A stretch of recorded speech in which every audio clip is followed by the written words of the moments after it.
The Norwegian Eliteserien, or the Gateliga, is Norway's #1 hockey league. It was founded in the year 1934 and is a very old and stable league. The league allows for up to 6 imports per team. The good quality of life and the great hockey makes it an awesome place for imports to be. The relegation at the bottom of the standings really spices up the competition in the league. Also, the league has a great attendance average with over 1,600 people per game. Our next interview will be with Brennan Ellis from Canada. Brennan played Division I hockey at Merrimack College, and after a short period in the minors, he played over. Our next interview is with Brennan Ellis from Canada. Brennan is a Canadian hockey player that played Division I hockey for Merrimack College. After a few seasons in the minors, such as the AHL and the East Coast, he went over to Europe to play in Italy and Norway. Today we're going to talk to him about the Norwegian League. Hi Brennan, thanks for being here with us today. Thanks for having me. Yeah, so quickly explain your hockey career up to the point you reached Norway. Yeah, I grew up in Western Canada in British Columbia. Played my minor hockey there, and then I ended up playing in the BCHL, the Junior A League in British Columbia, and spent 4 years there in West Kelowna in my hometown, and got recruited to go to play NCAA hockey at Merrimack College. It's a Division I school just outside of Boston in the Hockey East Conference, which is a great conference. So I spent 4 years there, played my 4 years, and then after that I signed the American League contract, an AHL contract with Worcester, which was San Jose's affiliate at the time.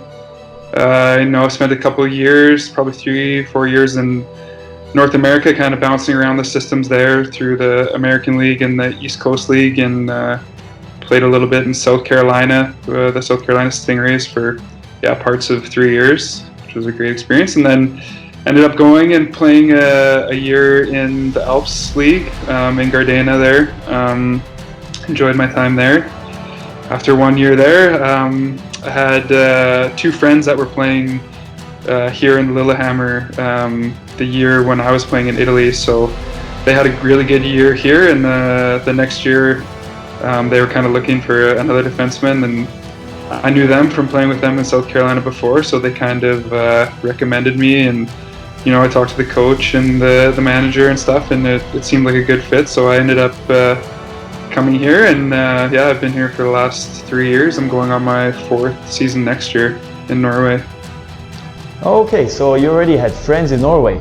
Was that the main reason you went there, or was it a good offer, or your agent who advised you to go there? Yeah, I have an agent as well, and he actually represented both of those guys as well, so we all had the same agent. But I mean, it helped big time knowing those guys, because I trusted their opinion, and they could kind of tell me what it was going to be like here, and how the team played, and what the team was like, what the area was like, everything. So it was kind of like more of a comfortable feeling coming to play here, and kind of knowing more of what I was getting into.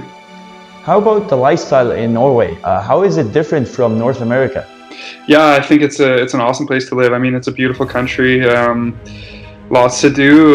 The people here are, very I wouldn't say outgoing, but they're very, adventurous. They like to go out and enjoy the nature, and they're very active.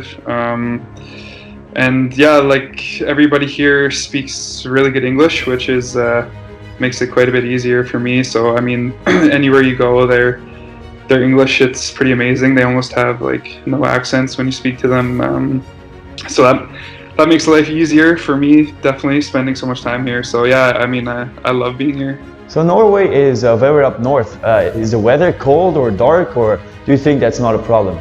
No, I love it. I mean, it gets pretty cold, I guess, where I am in Lillehammer, but it's nothing like you can't handle. But it's the nice part of it is when it's winter, it really feels like winter. Like you can tell that you're in a winter town, and it doesn't really stop the people here at all. Like everybody's still outside all the time, and people just know how to dress for it, and how to really enjoy it. And you kind of like you kind of take after their example and just learn to enjoy it.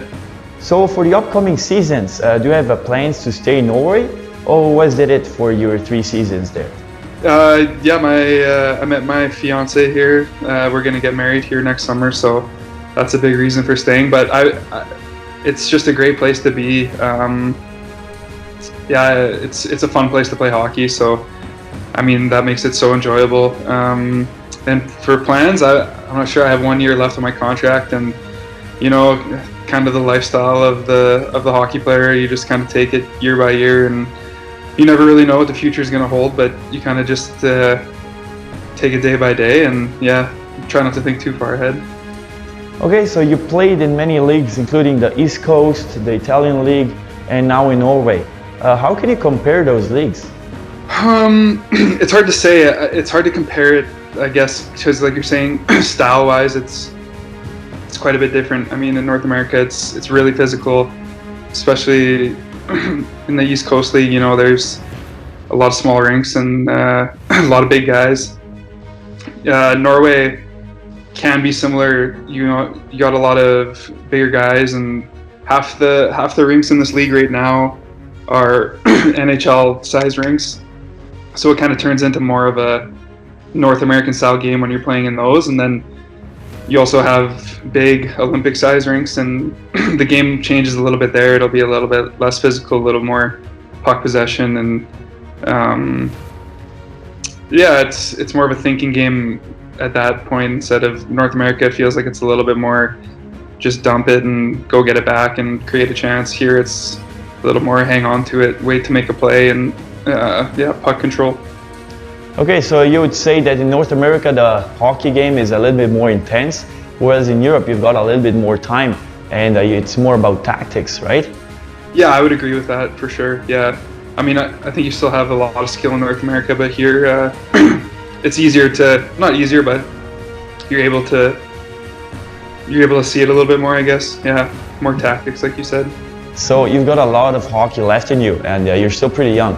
But after your career, do you think your degree will help you out in finding a job or building up a career after your hockey career?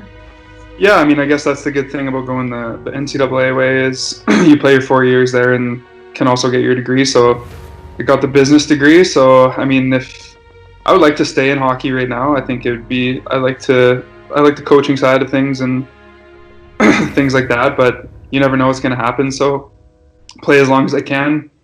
Sorry. Oh. Play as long as I can, but we'll see what happens. And then if not, then I can always fall back on the degree and find something to do with that. So that was it, Brendan. Thank you very much for being here with us again. Thanks for having me.